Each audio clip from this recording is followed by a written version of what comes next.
पातळ टमाट्याची भाजी राशेतील आणि बाजरीच्या भाकरी करायच्यात आज.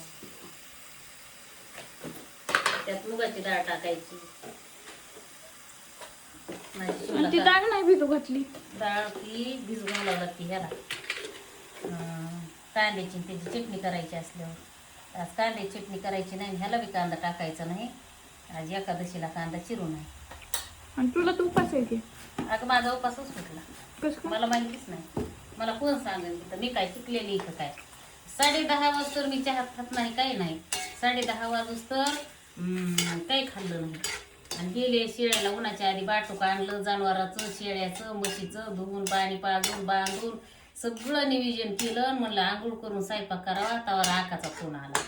आणि तिथं शिवचा एक कुरकुऱ्याचा पुढा लपून ठेवलेला होता. त्याने नाही का ते आल्या आल्या म्हणला ते कुठलाय, तरी ते बघन म्हणून मी हिथं लपून ठेवलाय. तर इतका इतका तुकडा त्याला गावसाला, इतका तुझा एक चॅप्टर आहे. मग ते कुरकुऱ्याचा पुढा फोनवर बोलत बोलत मस्त खाल्ला.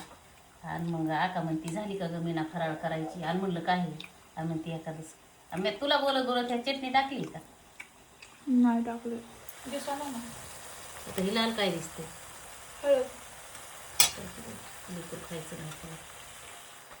आणि ती माझा तसा उपास सुटला. जाऊन दे आता, शिवरात्र आली ना, तिथून पुढं धरायची. किती दिवसांनी शिवरात्र? रविवारी.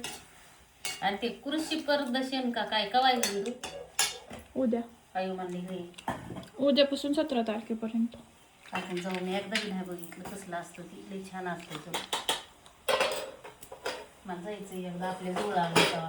शिवांश मला लांब कोण नेणार आहे पण काहीतरी खोड्या चालू देईल लेकरला टपाला मारी जाऊ नको.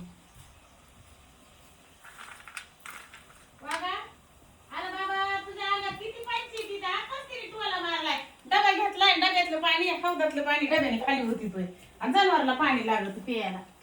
तू म्हणते का मारू नको म्हणून? अरे शिव तुला कळत कसं नाही?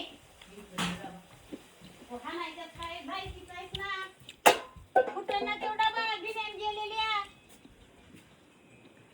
ह्याला भाकर नाही काय नाही. निघा तो गप्पच बसत नाही. एक टपारा खाल्ला की दुसऱ्या बरीच ही तोरा आला तिथून पाणी ओतून द्यायला लागला. आणि उद्यापासून अजिबात इकडे यायचं नाही. आमच्या बंबाला पाणी लागतोय ते ओतून देतोय. तुमचा तुम्ही स्वयंपाक घरी करायचा. त्याला लागतच नाही. निबर झालाय.